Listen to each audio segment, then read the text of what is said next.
By 7 a.m., the Tom Bradley International Terminal at LAX was already humming, the kind of low, steady thunder born from 1,000 rolling suitcases, chattering arrivals, and the distant bark of jet engines throttling towards sky. Announcements bled into one another about final boarding, document checks, unattended baggage. The air tasted faintly of coffee and jet fuel. Daniel Cole stood just past the security queue, feet planted, eyes moving without seeming to. Shadow pressed against his left leg, a lean block of muscle and focus in sable and tan, nose twitching at a world of scents no human could name. Daniel had learned not to get romantic about the work. You paid attention to patterns, how people moved when they were hiding something, when they wanted to be seen, when they needed to disappear. Most mornings were nothing. And then a morning came along that made everything after it feel like a rerun. They were 3 bodies back in the line when Shadow's head lifted.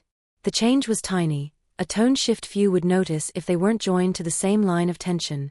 A couple in their early 30s stepped forward, the woman carrying an infant swaddled in a gray blanket despite the heat pumping from the air vents. The man's posture said confidence, the eyes were too still. As they passed the K9 corridor, Shadow uttered a short, flat bark, one note like a hammer on a nail. Then another. Then he lunged forward, not to bite, but as if he meant to crash right through the blanket. Shadow heel, Daniel snapped, anchoring the leash with his hand, knees absorbing the pull. The dog stopped with a quiver, chest heaving, nose pointed directly at the bundle in the woman's arms. The woman flinched. The man didn't. Sir, Mum, Daniel said, stepping into the lilan. I'm going to need you to step out of line for a secondary screening.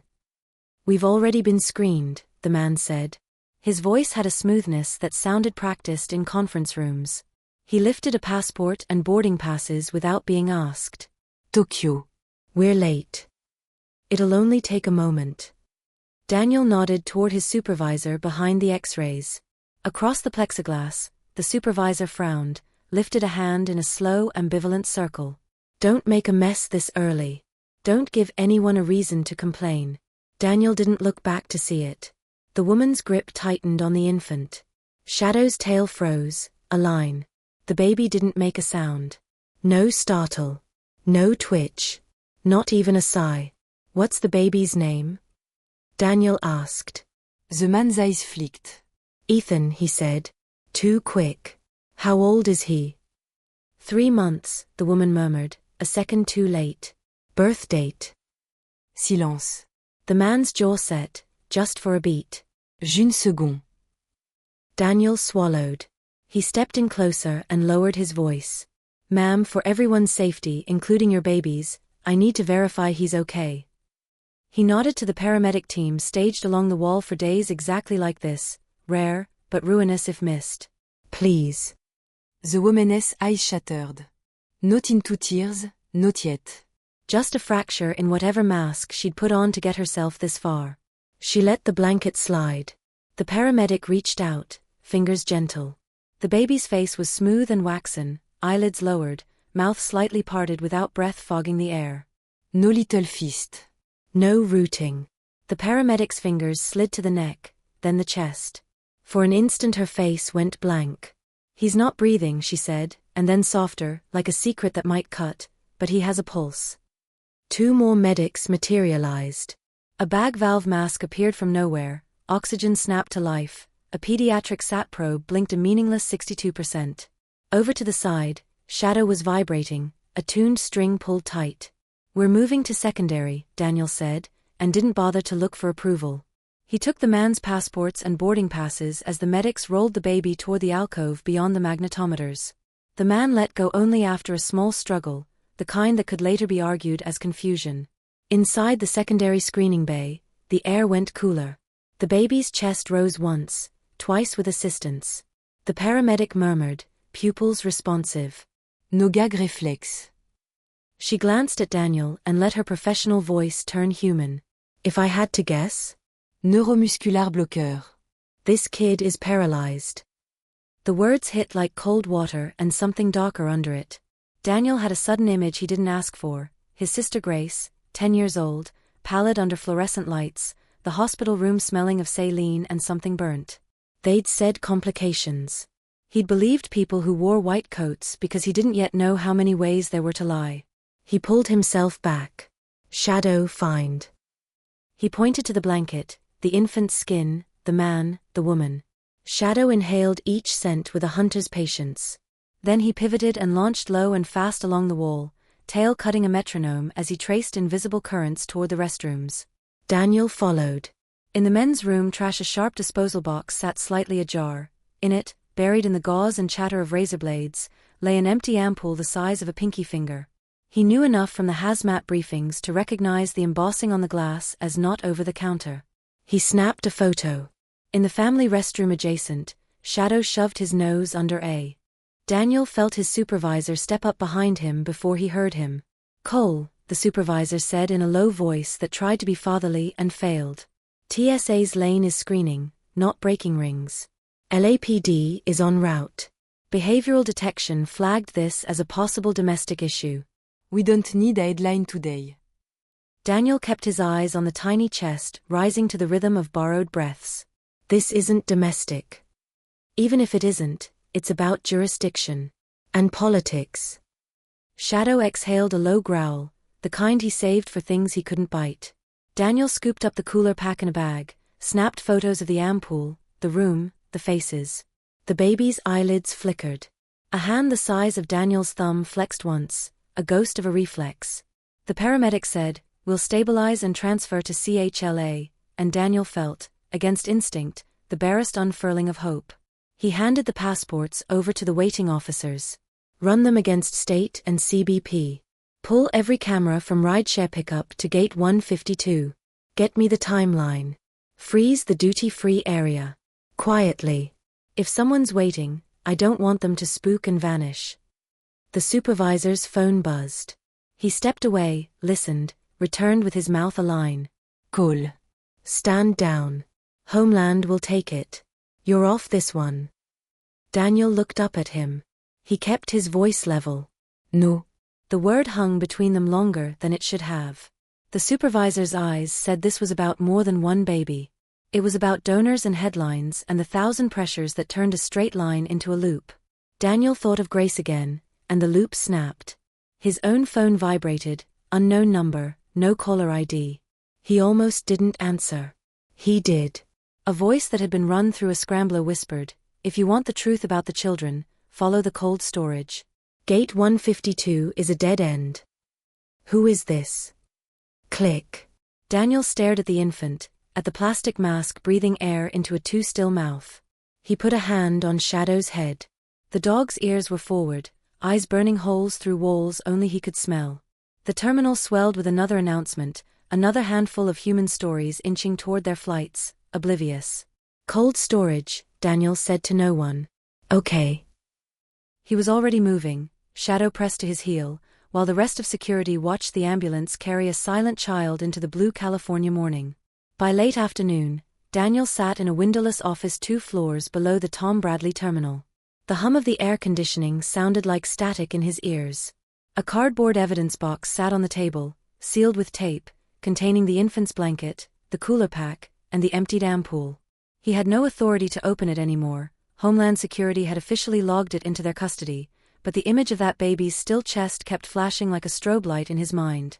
Shadow lay at his feet, restless, nose twitching at the faint chemical odor still clinging to Daniel's boots. The dog had been on edge since the morning, as if some scent clung to him, a trace that wouldn't wash out. The phone on Daniel's desk buzzed. Ethan Moore's name glowed across the screen. He considered ignoring it.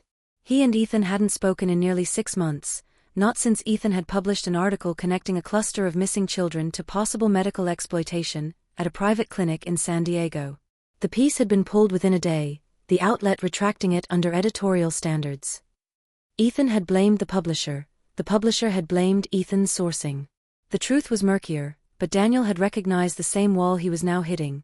Doors slamming, files disappearing, people above your pay grade telling you to look away. Daniel picked up. "Yeah. You were at Tom Bradley this morning," Ethan said without preamble. His voice carried the ragged energy of someone who hadn't slept. "You go tirin TSA now." "Not exactly. But I've got a source in the EMT unit. Word travels fast when a baby comes in paralyzed and not breathing." A pause. "I need to see you. This isn't a story." You think I don't know that? Daniel, Listen. The clinic I wrote about? St. Mary's Home out near Austin. Run like a charity, but it's not. I've been watching their funding. Every time a child disappears from a foster system in Texas, their donor accounts spike. Money in, kid out. And the names, God, the names, don't match any official birth certificates. They're phantoms. Daniel rubbed his eyes. You're seeing patterns because you want to see them. Then answer me this. Why would an infant be drugged with a neuromuscular blocker and smuggled through LAX under forged passports? Who benefits? Who pays $25,000 to a pair of desperate couriers just to get a kid on a flight? Daniel said nothing. I know you, Ethan pressed. You're not going to let this drop. You couldn't drop Grace, even when everyone told you to. You think I don't remember the hospital reports you kept pulling out of your locker at Quantico? The name felt like a wound reopening. Grace. 12 years old, dark hair like their mother's, gone after what was supposed to be a routine appendectomy. The official file had said, post-surgical infection. The coroner's report had been thin, 2 paragraphs. Daniel had tried to believe it. He had failed. Meet me tonight, Ethan said. Downtown. You'll bring what you've got. You bring your good. Daniel almost said no. He almost hung up and went home, leashed Shadow for a long run along the beach, pretended the morning had never happened. But the words follow the cold storage echoed like a drumbeat. He said, where? The diner on Alameda had been there for 40 years, a low-slung neon joint that smelled of grease and old coffee. Ethan sat in a booth at the back, laptop open, papers spread like a Madman's manifesto. His hair was longer than Daniel remembered, his face sharper, but the same fever burned in his eyes. You look like hell, Daniel said as he slid in. Hell looks better than I do, Ethan replied, shoving a folder toward him. Read. Inside were printouts, financial records, IRS filings, donor lists. St. Mary's Home for Children, 501c3, registered in Texas, claiming to house orphans and assist with overseas adoptions. But the adoption records were blank. No children listed as placed in 5 years.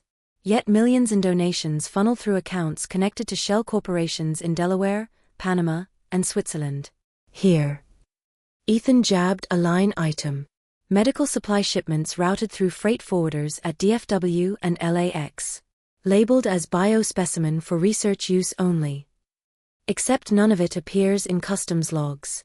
It's like the shipments vanish once they leave the airport.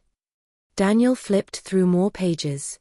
Each one smelled faintly of toner and desperation. You're telling me they're moving kids as medical cargo. I'm telling you they've industrialized it.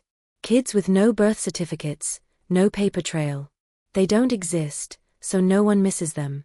St. Mary's manufactures the identity, fake medical records, fake immunizations, everything, then erases them once they're moved. The couriers don't even know the end game. And the end game is? Ethan's jaw tightened. Organ supply. Gene research. Clinical trials nobody wants to admit exist. Pick your poison. Either way, it's about money. Billions of it. Daniel leaned back, staring at the cracked vinyl of the booth. He wanted to dismiss it, call it conspiracy thinking, but the smell of that ampoule came back, the stillness of the baby in the blanket, Shadow's bark splitting the morning like it had known. Ethan's voice softened. Daniel, I know why you've stayed in this job. It's not about the pension. It's about her. About Grace. What if I told you there are kids in this system who have been kept alive for years, not adopted, not fostered, just preserved? Daniel's head snapped up. Preserved. I found references to a project called Genesis 9. No official papers, just whispers in medical journals, comments in conference minutes. Biological preservation for regenerative science. Children as long-term subjects. Children whose records are wiped. Ethan slid another paper across. A list of case numbers. One cocked Daniel's eye. GC 09. His chest tightened. What is this? A designation. Each subject given a code. GC could be anything. But when I saw it, I thought. Call. Grace call. The dîner noise receded, leaving only the sound of Daniel's heartbeat hammering. For a second, he was back in that hospital corridor, the smell of antiseptic, the voice telling him it was over. Only now another voice whispered, maybe it wasn't. He stood abruptly, the folder still in his hands. Where's St. Mary's? 2 hours outside Austin. But you can't just walk in. Then I'll find another way. Ethan caught his arm. Daniel, this isn't just about you. If you go alone, you'll disappear too. We need to build this. Carefully. Evidence, witnesses, leverage. Or they'll bury it like they buried every other case. Shadow growled low under the table, nose pressed to the folder as if the paper itself carried a stench. Daniel looked down at the dog, then at Ethan, then back at the pages of numbers and names. They've already buried enough, he said. I'm not waiting another 12 years. Ethan's eyes locked on his. Then we do it together. Daniel didn't answer, but he didn't walk away either. The choice was already made. That night, Daniel sat alone in his apartment, the city lights of Los Angeles flickering through the blinds. Shadow lay beside him, breathing steady, the scar on his flank from an old bite glinting in the lamp's glow. Daniel opened the folder again, tracing his finger down to the code, GC09. Maybe it was coincidence. Maybe it was nothing. But his gut told him otherwise. For the first time in years, Daniel felt the same cold clarity he'd felt when Grace vanished. He had chased ghosts back then. Now he had a trail. And he knew one thing with certainty: whoever had whispered follow the cold storage, wanted him to find what lay at the end of it. He looked at Shadow. We're going to Texas. The dog lifted his head, ears pricking, as if he understood. Outside, Los Angeles throbbed with life. Inside, Daniel Cole prepared to descend into a world where children became cargo, identities became codes, and the only thing sharper than fear was the hunger for truth. The road stretched empty under a sky that seemed too big. Texas had that way about it, making a man feel like the world could swallow him whole if he wasn't careful. Daniel drove a rented SUV, hands tight on the wheel, Shadow curled in the back seat with his head resting on his paws. Ethan rode shotgun, laptop balanced on his knees, the blue glow of maps and records painting his face. 2 more exits, Ethan said, scrolling. St. Mary's is tucked off an old farm road. Nothing but scrub and mesquite out there. No neighbor. Perfect if you want to eat something in plain sight. Daniel grunted. He had hardly slept since Los Angeles, his mind cycling through the infant's waxen face, through Ethan's whispered code GC09, through Grace's name echoing like a prayer or a curse. They reached the turnoff just before noon. The road narrowed into gravel, leading to a complex of low, weather-beaten buildings. A sagging wooden sign greeted them, St. Mary's Home for Children, à Place aux Hope. Paint peeled from the letters, and the gate leaned as though it had been left for decades. But the parking lot told another story. 4 late-model vans sat in neat rows, their paint gleaming, plates newly issued. Beyond them, a small warehouse stood too new, the steel siding untouched by rust. A generator thrummed somewhere behind it. Does not look abandon tout me, Ethan murmure. Daniel pulled the SUV onto the shoulder and killed the engine. We walk from here. Shadow jumped down silently when the doors opened, tail low, nose working the air. The dog moved with a wariness Daniel trusted more than his own instincts. They approached on foot, skirting the tree line.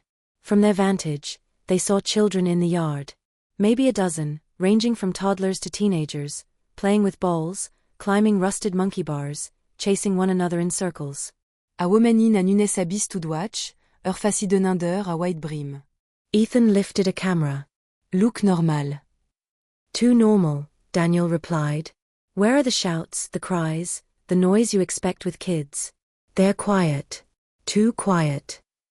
Shadow froze, ear pricked. His head turned toward the warehouse. A rumble of trucks on a distant highway couldn't mask the low hum of refrigeration units. Cold storage, Daniel said under his breath. They circled to the rear of the property. A loading dock sat behind the warehouse, its bay doors shut. The air was sharp, tinged with the faint metallic smell of antiseptic and something sweeter, blood long dried. Shadow growled deep in his chest. Daniel found a side door secured with a keypad. He pulled a small toolkit from his pack. Give me a minute. You break in, that's federal charges, Ethan warned. "They're moving kids like freight. I'll take the charge." The lock clicked open in less than a minute. They slipped inside. The change in temperature was immediate. Cold air licked their faces, carrying the acrid tang of preservatives. Fluorescent lights buzzed overhead. Rows of stainless steel containers lined the room, stacked neatly, each labeled with codes, A17, B09, C31. No names, no dates of birth. Ethan swallowed. Jesus. Daniel opened one. Inside lay racks of vials, blood samples, tissue fragments, meticulously catalogued. He moved to another container, pried it open. This time the chill sank into his bones. Small organs floated in preservative, sealed tight. Each jar bore a code number. "This isn't an orphanage," Ethan whispered. "It's a supply chain." Shadow barked sharply, pulling their attention to a corner door marked Storage B. Daniel pushed through, heart pounding. What lay beyond stopped him cold. Cages. Not steel bars but plexiglass boxes, 6 feet long, 3 feet high, lined in 2 neat rows. Inside each, a child. Some lay motionless, for lines taped to their arms. Others sat with blank stares, silent even as strangers entered. They didn't cry. They didn't move. Their faces were pale, their lips tinged blue. Ethan's hand shook as he raised the camera. "Oh my God." Daniel pressed la palme to the glass of the nearest box. A boy, maybe 8, blinked slowly back at him. His gaze was hollow, as though life had been drained but not extinguished. The sound of footsteps snapped them both to alert. Voices drifted closer, a man and a woman. Daniel yanked Ethan behind a row of crates. Shadow pressed against his leg, rigid and silent. 2 figures entered, both wearing white lab coats. They wheeled a cart loaded with sealed coolers. The man spoke in a clipped tone. Shipment leave tonight. Denver connexion. "Make sure the codes align with the manifest." The woman nodded. "What about the ones here?" "They're scheduled for evaluation next week. Dr. Hale wants them prepped for the new protocols." Daniel's blood went cold. Marcus Hale. The name from Ethan's files, the surgeon cloaked in humanitarian awards. He was connected here, directly. When the staff disappeared into the adjoining room, Daniel motioned Ethan forward. They hurried to the cages. Ethan tried the latch, but it was locked electronically. "We can't get them out now," Daniel hissed. We did set off every alarm. "But we can document it," Ethan countered, snapping photo after photo. "If we leak this, no one can bury it." Shadow began to growl, low and urgent. Daniel turned, and froze. A camera in the corner pivoted with a whir, its red light blinking.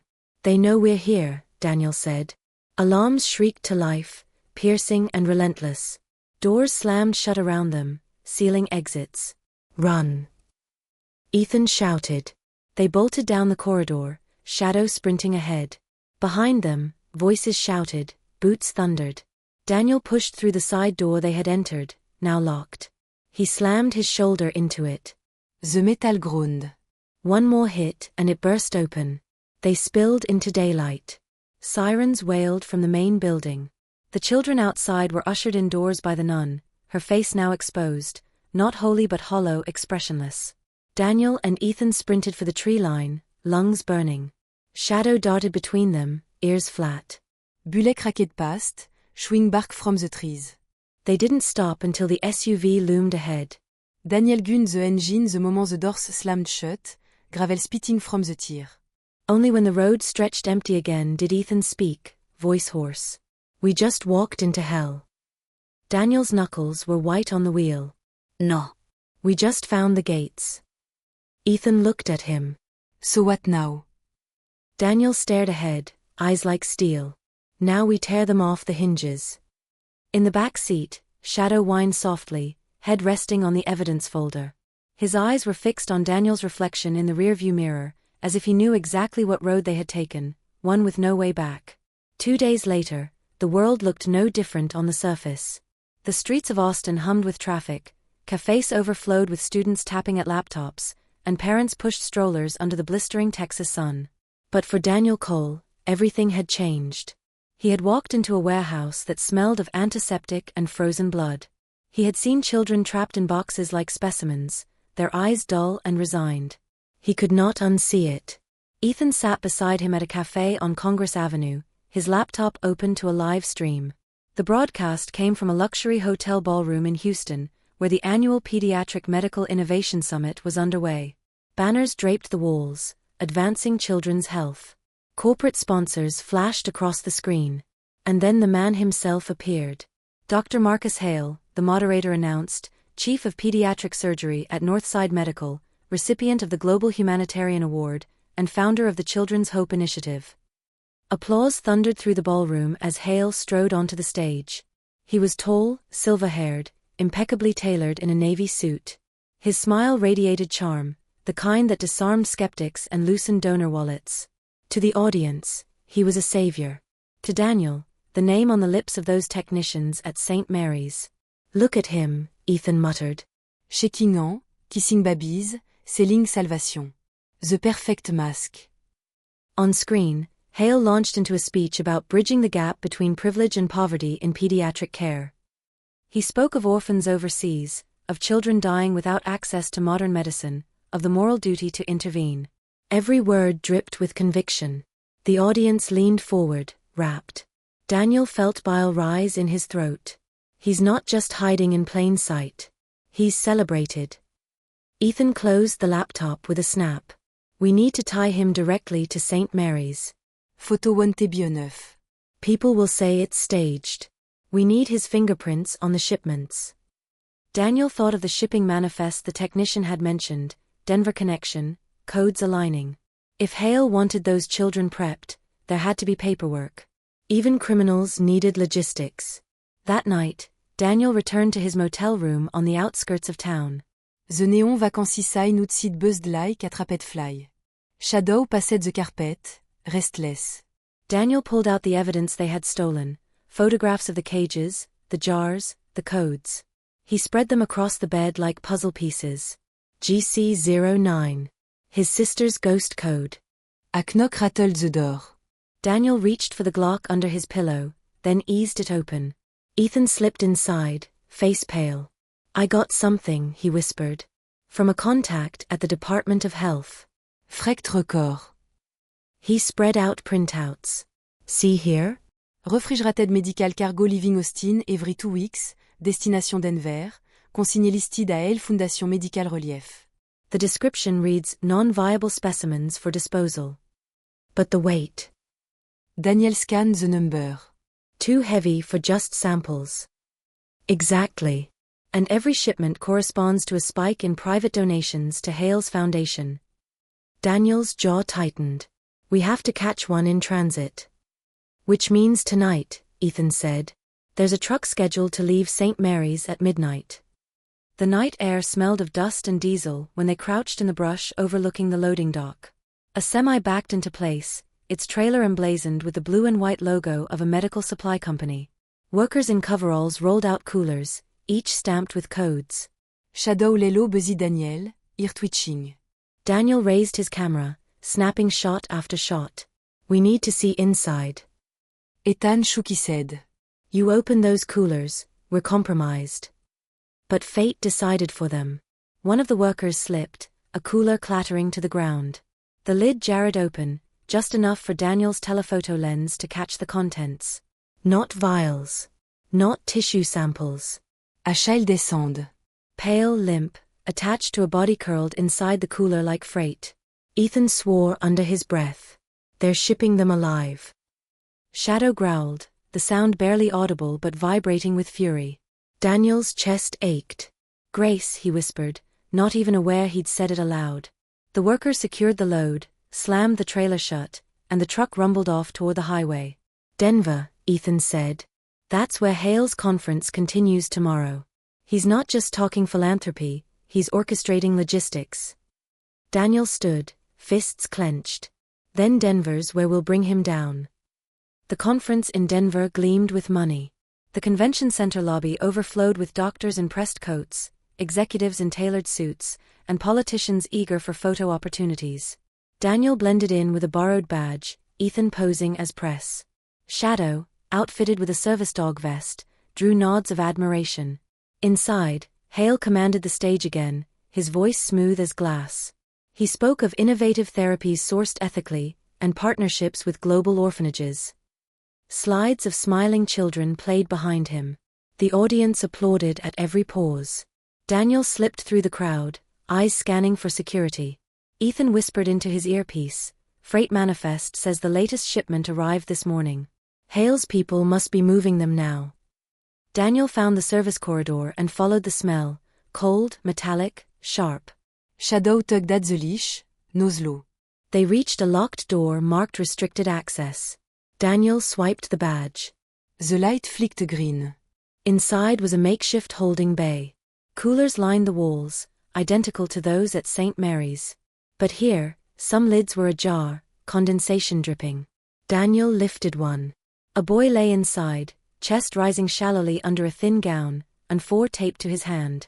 His eyes fluttered open, glassy and unfocused. "They're here," Daniel whispered. Alive.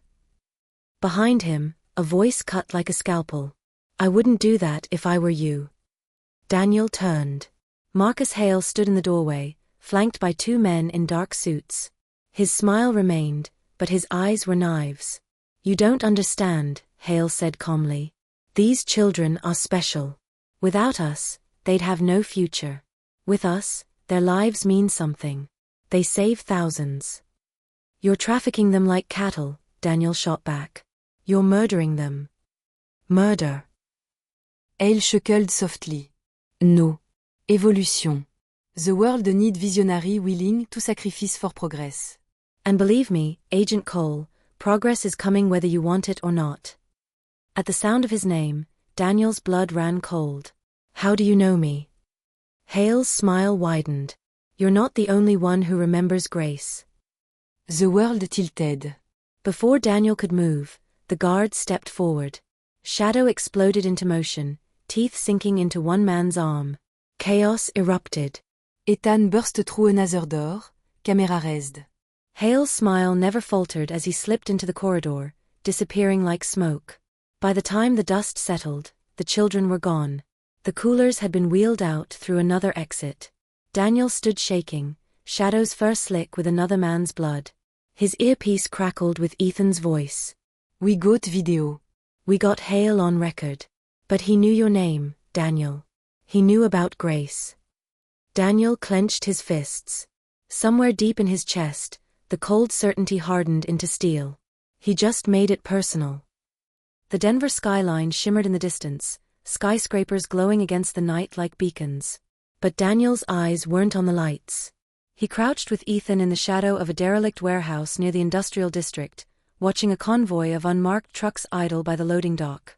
Shadow pressed tight to his side, muscles taut, ears forward. The dog had been restless since they'd left the conference center, his nose constantly twitching as if the night itself carried a scent of dread. "This is it," Ethan whispered, adjusting the lens of his camera. "Freight manifests said this warehouse is a temporary hub. Every shipment passes through here before heading overseas." Daniel nodded, gaze fixed. "Then this is where we cut the line." They'd tracked Hale's men after the chaos at the conference. Security cameras showed the coolers being loaded into black vans. Ethan's contacts traced them here, to a warehouse leased under a shell company tied to Hale's foundation. The timing was too perfect. Hale's speech about saving children, followed by shipments of living ones disappearing into Denver's veins. Shadow stiffened, then growled low. The warehouse door clonged open. 2 men emerged, pushing a dolly stacked with coolers.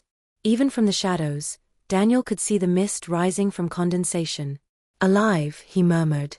Ethan raised his camera, snapping shots furiously. "We need proof inside." Photo from the outside wante hold up. Daniel exhaled. "Then we go in." They moved low along the chain-link fence, cutters biting through the padlock like brittle bone. Shadow slipped through first, silent as mist. Daniel and Ethan followed, hugging the walls until they reached a side entrance. Daniel tested the handle. Unlocked. The air inside struck like ice. Industrial refrigerators lined the walls, their hum blending into one steady drone. Pallets of medical crates filled the center, each stamped with sterile labels, bio specimen, handle with care. But it was the smell that turned Daniel's stomach, antiseptic, ammonia, and the faint, unmistakable scent of human sweat. Jesus, Ethan whispered, eyes wide as his camera captured everything. This isn't storage. It's a morgue that breathes. Shadow padded forward, nose pressed to the ground. He stopped at a stack of coolers, sniffing frantically. Daniel knelt and eased one open. Inside lay a girl no older than 6, curled on her side, and 4 lines still taped to her arm. Her chest rose faintly. Her lips parted. She was alive. Daniel shut the lid quickly, forcing his hands to stay steady. They're transporting them sedated. Like cargo. A crash echoed from deeper in the warehouse. Voices followed, men shouting, footsteps pounding. Daniel motioned Ethan down. They slipped between pallets as 3 men entered, rifles slung across their chests. One barked orders in clipped tones. Get the last shipment loaded. The jet wheels up in 2 hours. Patron doesn't tolerate delays. Ethan's eyes flicked to Daniel. Patron. The name had surfaced before, whispered but never defined. The shadow behind Dale. The one pulling the string. Daniel's pulse pounded in his ears. He whispered, we get 1 kid out. 1 witness. Then we burn this place. They waited until the guards disappeared toward the far dock. Then Daniel moved, Shadow glued to his heel, Ethan on his back. They reached another cooler and pried it open. This time a boy, Meb 10, eyes flickering under heavy lid. Daniel slid his arms under the child, lifting him out. The boy's skin was ice cold but alive. He stirred, a weak moan escaping. Easy, Daniel whispered. You're safe. The boy's eyes fluttered, unfocused. A single word formed on cracked lips. Grace. Daniel froze. For a heartbeat the world collapsed inward. He shook the boy gently. What did you say? But the boy slipped back into sedation, head lolling. Ethan snapped frantic photos. Did he just? A shout cut him off. Hey. The guards were back, rifles raised. Daniel dropped behind a crate, clutching the boy tight. Bullet tore through the wood, splinter flying. Shadow lunged, teeth flashing, clamping onto the nearest man's arm. The rifle clattered to the ground. Daniel surged up, slamming his shoulder into another guard, sending him sprawling. Ethan kicked the rifle away and swung his camera bag like a weapon. Gunfire erupted, deafening in the metal cavern. A bullet tore across Daniel's shoulder, burning like fire. He gritted his teeth, tightened his hold on the boy, and ran. Exit. Ethan shouted, pointing to a side door. They sprinted, Shadow covering their flank. Alarms wailed now, red lights flashing across the warehouse. More guards poured in. Daniel slammed through the side door into the freezing night, breath pluming. The SUV roared to life. Ethan yanked open the passenger door, while Daniel laid the boy across the back seat. Shadow leapt in after him. Bullets sparked off the asphalt as Daniel floored the gas, tires screaming. They tore through industrial streets, trucks giving chase, headlights glaring. Daniel weaved hard, Shadow bracing against the seat, Ethan fumbling with his phone. Sending the footage, Ethan panted. To every contact I have. If they shut me down this time, the whole internet will still see it. Hold on, Daniel growled, swerving sharply. A pursuing truck fishtailed, slamming into a lamppost. Another peeled off. But 2 more clung to their tail. The boy moaned weakly in the back. His voice cracked again. Grace. Daniel's grip on the wheel tightened until his knuckles whitened. We're not stopping, he whispered. Not until I know. Ethan's eyes darted to him. If Grace is tied to this. She is, Daniel cut in, voice like stone. I can feel it. And Hale knows it. They barreled down the freeway, chased by headlights and ghosts. Somewhere ahead waited answers Daniel had feared for 12 years. Shadow growled low, eyes fixed on the road behind them, as though he too knew the hunt had only just begun. The safe house smelled of mildew and dust. It was an old hunting cabin outside Colorado Springs, a place Ethan's network sometimes used when stories got too close to dangerous. Daniel sat at the kitchen table, shoulder bandaged from the graze wound, watching the boy they had rescued lie motionless on a couch. Shadow lay nearby, his dark eyes never leaving the child. Ethan hunched over his laptop, fingers flying across the keys. Dozens of files and images from the warehouse scrolled across the screen, photos of children in coolers, shipping manifests, invoices masked as medical waste. This, Ethan said, voice hoarse from exhaustion, is enough to make the world burn if we can get it out. But they'll try to bury it like everything else. We need something personal, undeniable, something that links Hale directly. Daniel said nothing. His gaze kept drifting back to the boy. The child stirred in his sedation, whispering once more, Grace. The sound ripped Daniel apart. He leaned forward. Kid, quand you hear me? Do you know Grace? The boy's eyes flickered open, glazed but searching. His lips moved, barely audible. She sang to us. In the dark. Said her brother would come. Daniel's chest clenched. He wanted to shake the boy, demand more, but Ethan put a hand on his arm. Easy. He's half drugged. Let him rest. But Daniel, if Grace was in there, if she's alive. Daniel cut him off. Then she's part of this. And Hale knows where. Ethan turned the laptop toward him. Then let's find her.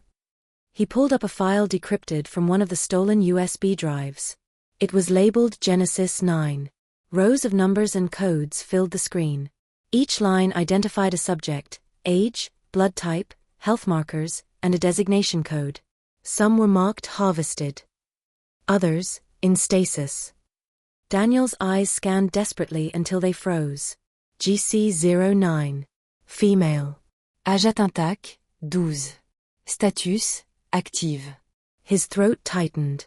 The letters blurred. That's her. Ethan swallowed. Daniel, it might be coincidence. GC could stand for anything. No, Daniel said, his voice shaking. That's Grace. Intake age matches. 12 years ago. Status says active. She's alive. The boy on the couch groaned, as if to confirm. Grace. Daniel stood so fast his chair toppled. Where is she? Ethan scrolled to the bottom of the file. Location, Facility X-Lab 9. Colorado. Coordinates redacted. Daniel S. uncurled into fist. How do we find it? We trace the money, Ethan said. The shipments from St. Mary's all feed into X-Lab 9. But it's off-grid, buried. My contact in DC says it's a decommissioned military research site. Officially, it doesn't exist. Daniel paced. Then we'll make it exist. The boy regained enough strength to speak in fragments the next morning. His name was Luis. He didn't know where he had been held, only that the rooms were cold, the lights never turned off, and Grace sang to keep them from crying. She was older, Luis whispered. Told us not to give up. Said her brother was still out there.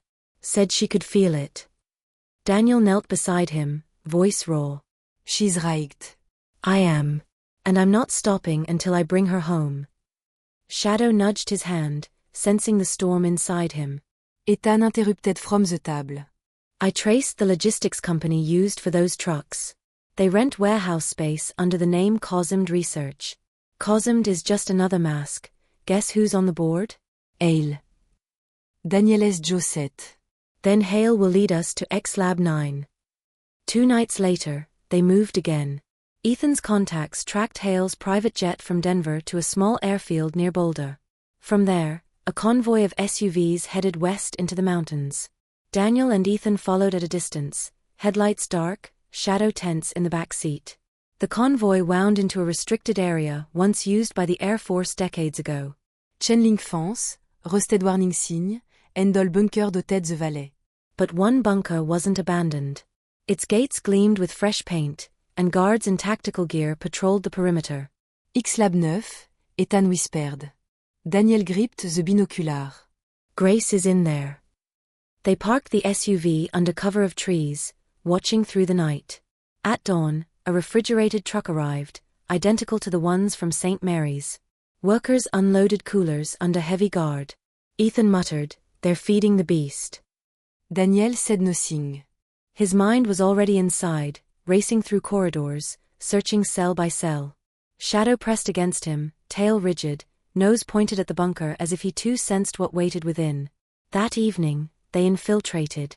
Disguised in coveralls stolen from a supply van, Daniel and Ethan approached with Shadow at their side. They timed the guard rotations, slipped past the gates, and followed a service tunnel into the heart of the bunker. The air was colder inside, metallic and sterile. The hum of machines echoed down the corridors. Rows of reinforced doors lined the walls, each with a keypad and a code designation. Daniel's eyes darted, searching for GC09. They reached a main chamber. The sight stole his breath. Rows of pods lined the room, transparent capsules filled with pale light and condensation. Inside each lay a child, suspended, tubes running to their arms, their small chests rising and falling in shallow rhythm. Stasi. Ethan's camera clicked furiously. My God. They're storing them. Like specimen. Daniel moved down the row, hammering. Codes glowed faintly on each pod. A14. B22. C07. Then. GC09. His knees nearly buckled. He pressed both hands to the glass. Inside lay a young woman, no longer 12 but older now, her face pale, her hair floating like dark silk around her. Grace. His sister. Alive. Grace, he whispered. Her eyelids flickered. Just barely. But it was enough. Etanes briscocht. Daniel, she's A voice cut through the chamber. Smooth, cold, familiar. Of course she is, Marcus Hale said, stepping from the shadows. Guards flanked him, rifles raised.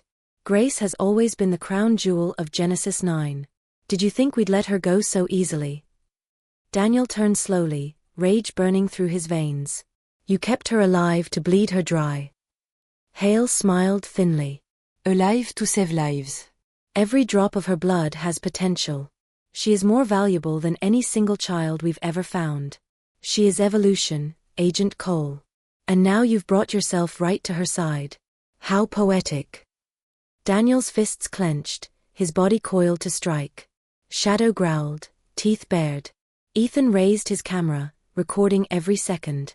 The chamber pulsed with cold light, the rows of children breathing in silent unison, as Marcus Hale's words echoed in the frozen air. And for the first time in 12 years, Daniel stood within arm's reach of his sister, alive, but imprisoned in a nightmare. For a moment, Daniel couldn't move. His palms pressed to the glass, the cold seeping into his skin as though it were freezing his blood from the outside in. Grace was there, alive, suspended, her face ghostly yet unmistakable. 12 years of grief and fury collided with the reality in front of him, threatening to buckle his knees. Marcus Hale stepped forward, his footsteps measured, echoing against the sterile floor. The guards flanking him raised their rifles in perfect unison. Shadow shifted, a low growl rattling from deep in his chest, hackles standing like wire bristles. Ethan stood frozen, his camera still recording, eyes darting from Daniel to Hale and back. Grace Cole, Hale said softly, as though unveiling a prize at an auction. The one subject we never lost. Extraordinary resilience. A rare blood marker no other child displayed. We thought she would break during intake. She didn't. She adapted. And that made her invaluable. Daniel tore his gaze from Grace's face and locked it on Hale. You stole her. You took a child, my sister, and locked her in a box. And you dare call it adaptation. Hale smiled faintly, the kind of smile surgeons wore when explaining something they thought patients were too ignorant to understand. She survived, Agent Cole. That makes her unique. We've used her cells to regenerate tissue, to test compatibility, to model therapies that will one day save millions. The world will never know her name, but her sacrifice will echo for centuries. Ethan snapped, his voice trembling. You're not saving lives. You're butchering children. This isn't medicine. It's slaughter. Hale's eyes flicked toward him, cold and dismissive. You're a journalist. You should know that truth is malleable. Frame it as you like, suffering children sacrificed for the greater good, or lucky orphans given meaning in a meaningless world. History will believe whichever narrative survives the longest. Daniel stepped away from the pod, his body taut as a bowstring. Open it. Now. Hale raised a hand, signaling the guards to lower their rifles slightly. His tone remained calm, almost pitying. You think you can just pull her out and walk away? These children are alive because of a precise balance of compounds, temperature, and sedation. Remove them incorrectly and they die within minutes. You début qu'il ignore si c'était wisior ou non. Daniel's jaw clenched so hard his teeth ached. Then teach me how. Hale's expression flickered, just for a second. You're serious. Deadly. Shadow growled loudé, every muscle ready to spring. The guards shifted uneasily, their fingers grazing triggers. Hale stepped closer, lowering his voice. You're standing inside a facility guarded by armed men and funded by powers you can't even name. Do you really believe you can save her? Daniel met his eyes. I don't believe. I know. The tension broke like a bone snapping.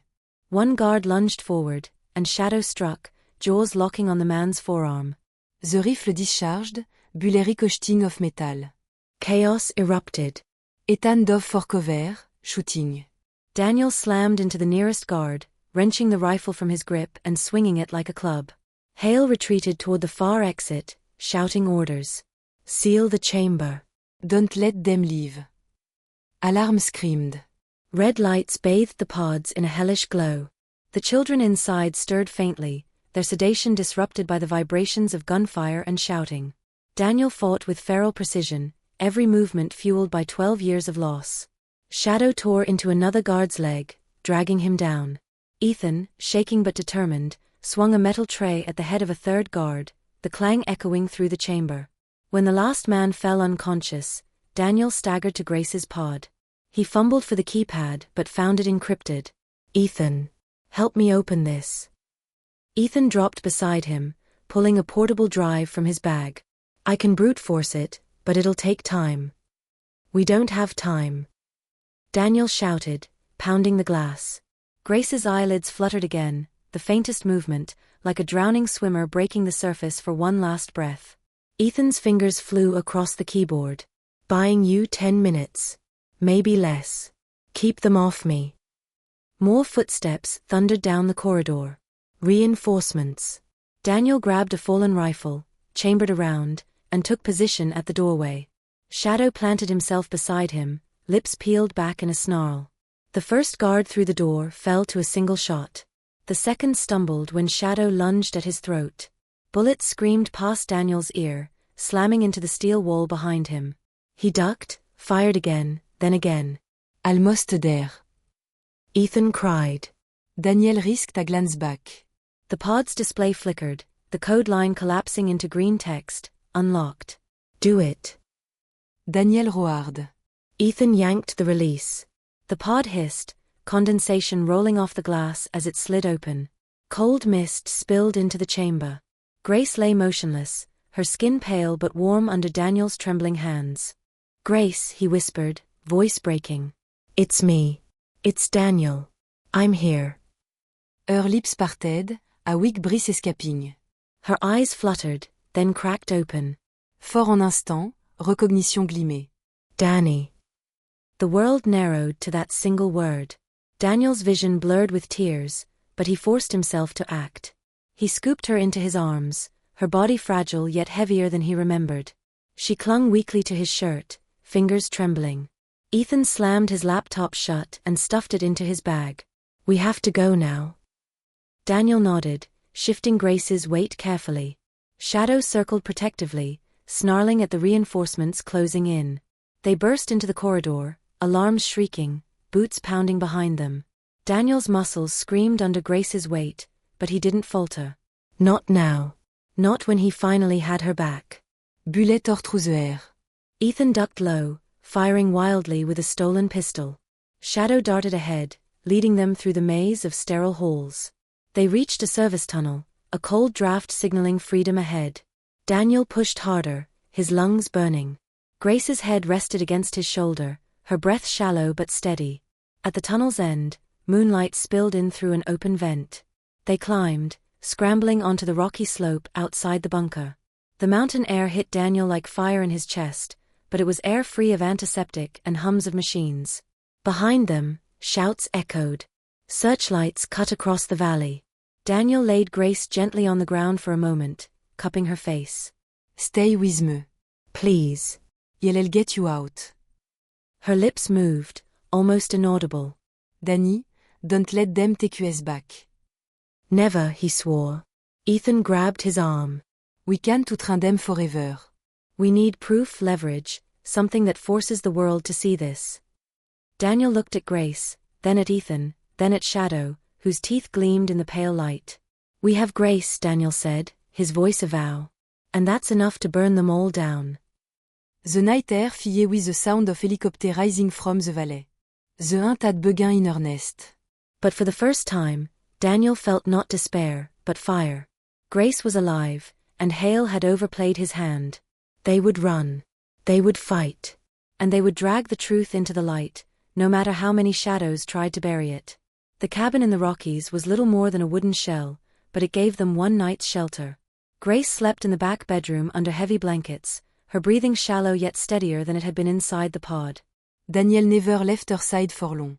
He sat on the edge of the bed, watching her chest rise and fall, whispering her name as if repetition alone could tether her to life. Ethan worked at the dining table, his laptop glowing in the dark. Shadow lay under the window, ear flicking at every sound outside. The forest breathed with the occasional crack of branches and distant howl of coyotes. At dawn, Ethan called Daniel over. His face was pale, his voice tight. We've been sent a message. Daniel frowned. By who? Ethan turned the laptop.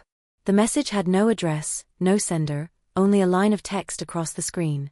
If you want the full truth, meet me at the border. Midnight. Attached was an image, a black circle stamped on the hood of a vehicle, a symbol Daniel had seen once before, in the warehouse manifests labeled for transfer to Mexico. Daniel's stomach twisted. The patron. Ethan nodded grimly. Hale's not the top. He's a servant. This patron, he's the one running the global network. And he wants you to come. Daniel looked back at Grace, sleeping uneasily, strands of hair plastered to her forehead. She was proof. Proof of survival, proof of the nightmare. But she was also a beacon, one the network would never stop chasing. Then we end it, Daniel said. We meet him. We take the fight to the head. Ethan hesitated. Daniel, you know this is a trap. He wouldn't reveal himself unless he was sure of control. Good, Daniel said. His voice was steel. Then we'll know exactly where to strike. The border crossing at El Paso buzzed with late-night traffic. Families in vans, truckers hauling freight, young men on motorcycles, all queued for inspection. But Daniel and Ethan took the dirt road that veered west, into the desert, where the floodlights of official checkpoints faded and shadows grew long. They parked the SUV half a mile out and continued on foot. Shadow padded silently at Daniel's side, nose twitching, tail low. The desert stretched endless, broken only by scrub and rock. The moon hung like a blade overhead. At midnight, headlights flared on the horizon. A convoy of 3 black SUVs rolled across the sand, their engines' low growls. They stopped 20 yards away. The doors opened in unison. Out stepped men in suits, earpieces coiled at their necks. And then, last, the patron. He wasn't what Daniel expected. No scarred warlord or disheveled doctor. He was clean-cut, mid-50s, wearing a gray-tailored suit. His hair was neatly combed, his shoes polished even in the sand. He carried himself with the calm assurance of power that never had to raise its voice. Agent Cole, he said, his tone smooth, almost warm. I'm glad you came. Daniel tightened his grip on the pistol at his side. Where's Hale? The patron smiled faintly. Hale served his purpose. He's a tool, nothing more. The truth, Daniel, is that I am the architect. You've been chasing pieces of a machine, but I am the one who built it. And now you're standing in front of me. Ethan raised his camera, recording. Why? He demanded. Why children? Why any of this? The patron clasped his hands behind his back. Because progress requires sacrifice. Our society worships medicine, longevity, perfection. Do you think these miracles come without cost? Someone must pay the price. The nameless, the forgotten, orphans, refugees, street children. They have no voice, no power. So we give them meaning. Daniel's stomach churned. Meaning? You freeze them in pods, bleed them dry, and ship them across borders like packages. They save lives, the patron said simply. Senator, Seos, Innovator. The people who drive the world forward. You, of all people, should understand. Your sister Grace, she has already saved hundreds through the research we derived from her. She is more important than either of us could ever dream. Daniel's heart slammed against his ribs. You don't speak her name. The patron tilted his head. Grace is extraordinary. She survived every protocol. She endure. She gave hope to millions. Why tarnish her gift with outrage? Ethan shouted, because she never had a choice. The patron's gaze lingered on him for a moment, dismissive.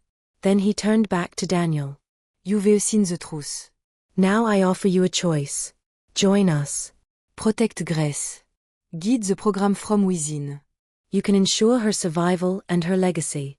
Or, he spread his hands. You can fight, and she will be lost in the crossfire. You know we will never stop hunting her otherwise. The desert wind cut between them, carrying silence heavy as stone. Daniel felt shadow press against his leg, a grounding presence. He looked at Ethan, whose eyes burned with fury but also fear. Daniel stepped forward. You want me to join you? To betray every child you've destroyed. The patron's smile sharpened. To embrasse the inévitable. Daniel's finger brushed the trigger of his pistol. His voice was low, steady. No. I came here to look into the eyes of the man who turned my sister into a number. So when I end this, I know exactly what I'm destroying. The patron sighed, as if disappointed in a pupil. He raised his hand. Instantly, rifles leveled from the SUVs. Kill them, he said. Gunfire erupted. Daniel dove behind a boulder, shadow leaping ahead with a snarl. Ethan dropped flat, clutching his camera to his chest. Bullets chouette the sand, sparks flying off stone. Daniel returned fire, dropping one of the gunmen. Shadow launched into another, dragging him screaming into the dust. Ethan crawled toward cover, still filming despite the chaos. The patron stood calmly beside his SUV, watching the violence as though it were theater. His expression never changed. Daniel fired again, emptying his clip. The patron ducked back, untouched, his guards swarming to shield him. One shouted, "We need to retreat." The patron's voice cut through the gunfire, cool and controlled. "Not yet. Break them." Shadow yelped, a sharp cry of pain. Daniel's heart lurched. He spun, saw the dog stumble as a bullet grazed his flank, blood streaking dark fur. Rage swallowed him whole. He surged from cover, firing with raw precision. 2 more guards dropped. Ethan shouted, "Daniel, we have to go." The patron retreated into his SUV, doors slamming. The convoy engines roared. Within seconds, they were gone, headlights vanishing into the desert night. Silence fell, broken only by Shadow's ragged breathing. Daniel dropped to his knees beside the dog, pressing a hand to the wound. Stay with me. You're okay. Shadow licked his wrist weakly, eyes fixed on him. Ethan crouched nearby, shaking. We alive. Barely. And I got him on film. His face, his voice, everything. The world will know who the patron is. Daniel looked toward the horizon where the SUVs had disappeared. His body shook with exhaustion, rage, and grief. They know us now, he said. And they won't stop.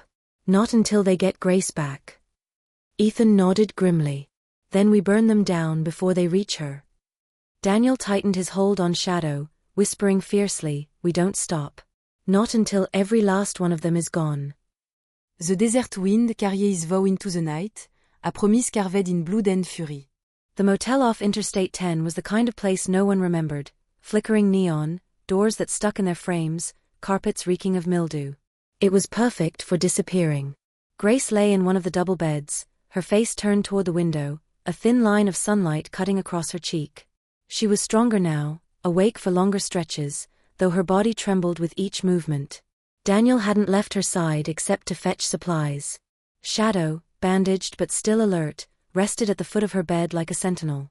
Ethan sat at the desk, editing footage from the desert encounter. Every frame mattered, the patron's face under the moonlight, his voice calm while ordering executions, the volley of gunfire, the SUVs retreating. It was the kind of evidence that should shatter governments, topple corporations, ignite outrage. But the truth was more fragile than the video itself. Ethan had seen it before, undeniable proof buried by the powerful, reframed as conspiracy, ignored by those unwilling to confront what it demanded. Daniel broke the silence. When do we release it? Ethan didn't look up. Not yet. If we throw it out now, it'll vanish. They'll say it's AI, doctored footage, misinformation. We need institutions to back it. Lawmakers, international courts, whistleblowers inside the machine. Daniel bristled. While we wait, they'll come. They'll send more men. Grace isn't safe. Ethan rubbed his temples. She's not safe no matter what we do. You think exposing the patron will magically free her from their crosshairs? The second his network sees that video, she becomes the most valuable and the most hunted girl on Earth. Daniel turned to Grace. Her eyes were open now, watching him. Weak, but present. Danny, she whispered. He knelt beside her. I'm here. They'll never stop, she said faintly. Not while I'm alive. Daniele sat twisted. Don't say that. It's true, she murmured, tears forming. I heard them. They called me the crown. They said I was the key to everything. They'll burn cities to take me back. He gripped her hand. Then let them try. They'll have to go through me. That night, Ethan slipped outside to make a call. Daniel didn't ask who, it didn't matter. He trusted Ethan's instincts, though a coil of unease wound in his gut. When Ethan returned, his face was unreadable. I have a contact in DC, he said. Someone inside Homeland Security. They've been feeding me tips for months. They can protect Grace, move her into a witness protection program so deep the network can't reach her. Daniel shook his head. You think I'll hand her over to the same system that let this happen? That buried every missing child report, every suspicious clinic, every shipment. It's better than running until we collapse, Ethan shot back. You saw the patron. This isn't just Hale and his lab rats. This is global. We can't fight it alone. Daniel's voice dropped, low and dangerous. I don't trust them. I trust Shadow. I trust you. That's it. Ethan held his gaze for a long moment, then looked away. We'll revisit this tomorrow. Tomorrow never came the way Daniel expected. At dawn, pounding rattled the motel door. Daniel was on his feet instantly, pistol in hand, Shadow growling. Ethan sprang up, panicked. FBI. A voice barked. Open the door. Daniel's blood went cold. He motioned for silence. Grace clutched the blanket, eyes wide. Ethan, Daniel hissed, what did you do? Ethan raised his hands defensively. I called them last night. Just to see what resources we could. Daniel's glare could have cut steel. You gave them our location? I thought it was safe. They said they could protect her. The door burst inward, splintering off its hinges. Armed agents stormed the room, rifles trained. Shadow lunged, teeth bared, before Daniel called him back, heart thundering. Daniel Cole, the lead agent barked. Stand down. We're here for the girl. Grace whimpered, shrinking against the wall. Daniel moved in front of her, pistol raised. Over my dead body. The room froze, thick with tension. Dozens of guns leveled on him. Ethan stepped forward, desperation in his voice. Don't be stupid, Daniel. If you fight, she dies. Let them take her into custody, at least then she has a chance. Daniel's grip tightened on the pistol. His voice shook with fury. You betrayed US. Ethan's eyes filled with regret, but he didn't back down. I'm trying to save her. You're blinded by rage. You'll get her killed. For a long agonizing second, Daniel considered pulling the trigger, not at the agents, but at the man he once called friend. Instead, he lowered the gun, trembling. You'd better be right, he said through gritted teeth. The agents moved in, seizing Grace gently but firmly. She cried out, clutching for Daniel. Danny. Don't let them take me. Daniel's hat shattered. He held her hand until the agents pulled her away, her fingers slipping from his grasp. Shadow barked furiously, straining against Daniel's grip, but Daniel held tight, every fiber of him screaming. The convoy rolled out within minutes, black SUVs disappearing down the highway with Grace inside. Silence crushed the room. Ethan stood against the wall, face pâle. I did what I had to.